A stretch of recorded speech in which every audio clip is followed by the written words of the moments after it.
it with love, her ardent and eager slave. So fetch the pomated polished stone, and lend me a more seductive tone, a sprinkling perhaps of French cologne, but first, sir, I think a shave.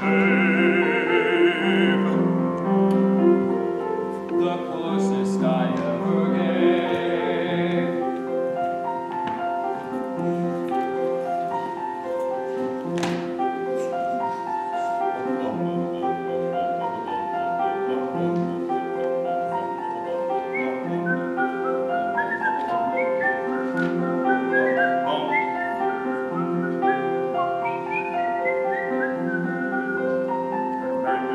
Mr. Todd. 'Tis your delight, sir, catching fire from one man to the next. 'Tis true, sir, love can still inspire the blood to pound the hardly pyre. What more can man require than love, sir? More than love, sir. What, sir? Women. Oh, yes, women. Pretty women.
I'll lock her up in a place where neither you nor any other vile man